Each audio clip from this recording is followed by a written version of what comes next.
নরম নরম ডাল পুরির সঙ্গে যদি এরকম ছোলার ডাল আর এরকম লাল লাল আলু কষা থাকে তাহলে কেমন হয়? দারুণ হয় না? রাত্রের ডিনারটা তো জাস্ট জমে যাবে।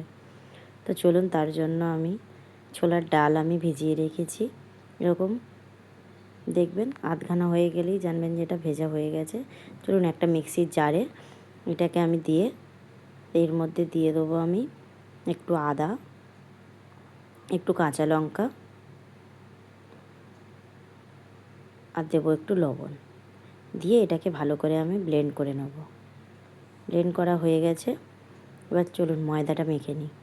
ময়দাটা তার মধ্যে দিয়ে দিয়েছি, ময়দার মধ্যে দিয়ে দিয়েছি আমি একটু স্বাদ মতো লবণ, একটু চিনি আর তেল দিয়ে আমি ভালো করে আমি একটা ময়াম দিয়ে নেবো। দেখুন এবার মোটি হয়ে যাচ্ছে, এবার তললে ভেঙেও যাচ্ছে। বেশ জল দিয়ে এটা ভালো করে মেখে নেব। নিয়ে ওটাকে ঢাকা দিয়ে রেখে দিয়েছি। দিয়ে প্রেশার কুকারের মধ্যে আমি কিছুটা ডাল মিক্সির জারে পেস্ট করেছিলাম আর কিছুটা ডাল ছোলার ডালের জন্য আমি প্রেশার কুকারে 2টো সিটি মেরে নিয়েছিলাম। দিয়ে হিং দিয়েছি কড়াইয়ের মধ্যে, দিয়ে পুরটা রেডি করব। আগে হিংটা দিয়ে প্রেশার কুকারের ওই বাটা ডালটা দিয়ে দিলাম। মিক্সি জারের যে বাটা ডালটা বেটেছিলাম যেটা, ওটাকে আমি দিয়ে দিয়েছি। দিয়ে এর মধ্যে এরকম হয়ে আসবে, 1 চামচ ছাতু ছড়িয়ে দেবো। দিয়ে এটাকে ভালো করে নেড়ে ভেজে নেব। দেখুন কড়া থেকে কী সুন্দর ছেড়ে এসছে। এমন সময় হয়ে যাবে। একটু ঠান্ডা হয়ে গেলে ওটাকে ঝুড়ো হয়ে যাবে, ওটাকে ভেঙে দিলে ঝুড়ো হয়ে যাবে। এবার ছোলার ডালটা চলুন বানিয়ে নিই। ছোলার ডালটাতে সিদ্ধ হয়ে গেছে। কড়াইয়ের মধ্যে দিয়ে নিয়েছি তেল, একটু শুকনো লঙ্কা, একটু তেজপাতা, একটু গোটা জিরে দিয়ে আর একটু টমেটো আদা আমি গ্রেট করে রেখেছিলাম, ওটাকে দিয়ে নেবো। এর মধ্যে অল্প একটু হিং দিয়ে নিয়েছি, দিয়ে তাকে ভালো করে দিয়ে দেবো মশলাটাকে।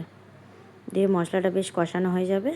এর মধ্যে ওই সেদ্ধ করে ছোলা রাখা, এর মধ্যে একটু হলুদ গুঁড়ো, একটু লঙ্কা গুঁড়ো দিয়ে নিয়েছি। নিয়ে ভালো করে মশলাটা কষিয়ে নিয়ে তেল উঠে গেলেই সেদ্ধ করে ছোলার ডালটা দিয়ে দেবো। দিয়ে এটাকে ভালো করে নেড়ে দেখুন কী সুন্দর হয়ে গেছে। চলুন এটাকে এবার নামিয়ে নিই। একটু ফুটিয়ে নিলেই রেডি।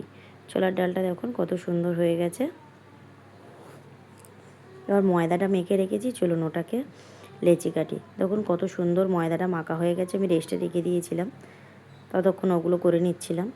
এবার ছোট ছোট করে লেচি কাটবো আমি। খুব ছোট কাটবো না, কিন্তু মাঝারি সাইজের লেচি কেটে নেবো। নিয়ে একটু খুলি করবো। দেখুন আমি বললাম না, হাত দিয়ে ভাঙলে এরকম ঝুরি ঝুরি হয়ে যাবে। দিয়ে এরকম করে এর মধ্যে আমি দিয়ে নেব, হাতের সাহায্যে এরকম গর্ত মতো করে নেবো। নিয়ে ওর মধ্যেই আমি ডালের পুরটাকে দিয়ে দেবো। দিয়ে এটাকে ভালো করে মুখটা কিন্তু ভালো করে মোড়াবেন, নাহলে কিন্তু ওগুলো ওই পুরগুলো সব বেরিয়ে আসলে তেলটা নোংরা হয়ে যাবে। বেশ এরকম করে লক করে দিতে হবে। দিয়ে আবার এটাকে গোল করে শেপ দিয়ে নিতে হবে। চলুন একে একে এগুলোকে সব গড়ে নিই। দেখুন কত সুন্দর গোল হয়ে গেছে। একে একে সব আমি এগুলো করে নিয়েছি। এটাকে বেলে নেব। বেলে নিয়েছি, দেখুন কত সুন্দর, একটুও ফাটেনি। এরকমভাবে সবগুলো বেলে নেব। দেখুন আমি সব বেলে নিয়েছি। দিয়ে তেল বসাতে দিয়েছিলাম, কড়াইতে তেল গরম হয়ে গেলেই ছেড়ে দেবো। দেখুন কত সুন্দর ফুলে উঠেছে। সবগুলো এরকম সুন্দর ফুলে উঠবে এবং টেস্টও হবে। এভাবে কিন্তু আপনারা বাড়িতে অবশ্যই বানাবেন, দেখবেন খেতে খুব ভালো লাগবে। ঘরোয়া জিনিসের তো সবসময় টেস্ট ভালো হয়।